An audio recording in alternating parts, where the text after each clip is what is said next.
नमस्ते वास्तु पुरुषाय भूषय्याभिरत प्रभो मद्गृहं धनधान्यादि समृद्धं कुरु सर्वदा। ప్రేక్షకులందరికీ నమస్కారం అండి। ఈరోజు మన వీడియోలో కరశాల అంటే ఏమిటి అంటే మనం గతంలో కూడా వీడియోస్ చేశాము। ధాన్యశాల, జయశాల ఇవన్నీ కూడా ఏ శాల నిర్మించుకుంటే ఎలాంటి ఫలితాలు ఉంటాయి, మీరు ఏ శాల నిర్మించుకోవాలి అనేది మనం గతంలో చెప్పాము। ఈరోజు వీడియోలో భాగంగా కరశాల అంటే ఏమిటి ఈ వీడియోలో తెలుసుకుందాం। మీరు ఇక్కడ చూడండి, చాలామంది కూడా సబ్స్క్రైబ్ చేసుకోకుండా వీడియోస్ అనేది చూస్తున్నారు। మీరు ఆ విధంగా చూసినట్టయితే ఒక వీడియోకు అవినాభావ సంబంధం ఉంటుంది। అంటే మన ఛానల్లో ప్రసారం అయ్యే ప్రతి ఒక్కొక్క వీడియోకి అవినాభావ సంబంధం అనేది ఉంటుంది। కాబట్టి మీరు ప్రతి ఒక్క వీడియోను చూస్తేనే వాస్తులో ఉన్నటువంటి రహస్యాలు తెలుస్తాయి। మీరు ఒక్కొక్క వీడియోకు అవినాభావ సంబంధం ఉంటుంది కాబట్టి మీరు ప్రతి ఒక్క వీడియో కూడా చూడాలి। ఎందుకంటే మీకు మీరే సొంతంగా ఒక ప్లాన్ అనేది ఏర్పాటు చేసుకోవాలి। మీకు మీరే సొంతంగా ప్లాన్ డిజైన్ అనేది చేసుకోవాలి। మీకు మీరే సొంతంగా మీ ఇంట్లో ఉన్నటువంటి సమస్యలను మీకు మీరే పరిష్కారం చేసుకోవాలి। ఆ ఒక్క ఉద్దేశంతోనే నేను శాస్త్రంలో ఉన్నటువంటి ప్రతి ఒక్క అంశాన్ని మీ ముందు పెడుతున్నాను। కాబట్టి మీరు ఇవన్నీ కూడా అబ్జర్వ్ చేసి మన ఛానల్ని సబ్స్క్రైబ్ చేసుకోండి। చూసిన ప్రతి ఒక్క వీడియో కూడా ఒక లైక్ ఇవ్వండి। ఎందుకంటే వేరే వాళ్ళు కూడా చూసే అవకాశాన్ని మీరు కల్పించిన వారు అవుతారు। నోటిఫికేషన్ రూపంలో మీకు వీడియోస్ రావాలి అనుకుంటే మన ఛానల్ను సబ్స్క్రైబ్ చేసుకోండి। తర్వాత ఈ కరశాల అంటే ఏమిటి, ఈ కరశాలను ఏ విధంగా ఏర్పాటు చేసుకోవాలి అనేది ఈరోజు వీడియోలో తెలుసుకుందాం। మీరు ఇక్కడ చూడండి, ఒకవేళ పడమరలో మీకు రోడ్డు ఉంది, పడమరలో రోడ్డు ఉన్నటువంటి వాళ్ళు 99% ఏం చేస్తారంటే ఇక్కడ ఈ విధంగా ముఖద్వారాన్ని ఏర్పాటు చేసుకుంటారు, తూర్పులో ఏర్పాటు చేసుకుంటారు। ఇది 100% తప్పు।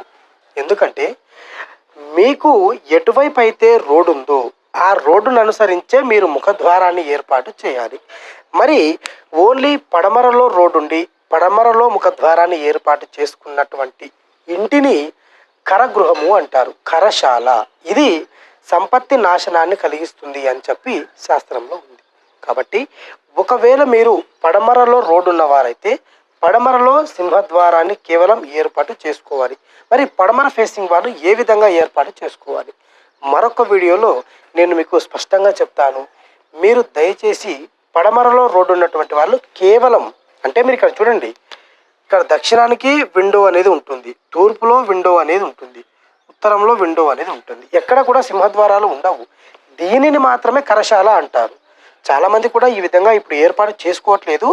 ఇలా ఏర్పాటు చేసుకుంటే ఇలాంటి ఫలితాలు ఉంటాయి అని చెప్పి మీ అందరికీ తెలియాలి కాబట్టి నేను చెప్తున్నాను। చాలామంది కూడా పడమరలో రోడ్డు ఉన్న వాళ్ళు తూర్పులో సింహద్వారాన్ని పెట్టుకొని, లేకపోతే పడమరలో సింహద్వారాన్ని పెట్టుకొని సబ్డోర్లు పెట్టుకొని అందరూ చేస్తున్నారు। కాకపోతే మీకు తెలియాలి, కేవలం పడమరలో సింహద్వారాన్ని ఏర్పాటు చేసుకున్నటువంటి ఇళ్ళు కొన్ని వందల వేలు ఉన్నాయి।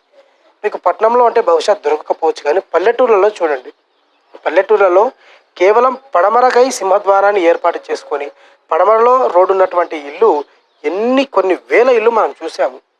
ప్రాక్టికల్గా కూడా సరైనటువంటి ఫలితం అయితే లేదు। కాబట్టి మీరు కూడా ఇలాంటి గృహాన్ని నిర్మించుకోకండి।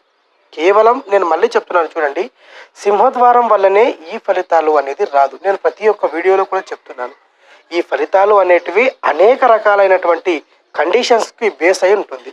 అంటే మీ వర్గుల ప్రకారం ముఖద్వారం ఏర్పాటు చేసుకోకపోవడం, మర్మస్థానాలు, ఉపమర్మాలు వర్గుల ప్రకారం, లేకుంటే ఆయాది గణన మిస్టేక్ కావడం, ప్రతిదీ కూడా ఒక్క మిస్టేక్ వల్లనే ఇది వస్తుంది అని చెప్పలేము। కానీ ఈ సింహద్వారాన్ని ఏర్పాటు చేసుకోవడం వల్ల ఎక్కువ వచ్చే అవకాశాలు ఉన్నాయి అని చెప్పి శాస్త్రంలో చెప్పారు।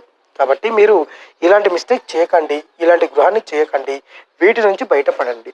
మీకు మీరే సొంతంగా గృహాన్ని నిర్మించుకోండి, ప్లాన్ అనేది తీసుకోండి। ఈ ఒక్క ఉద్దేశంతోనే ప్రతి ఒక్క అంశాన్ని నేను మీ ముందు ఉంచుతున్నాను।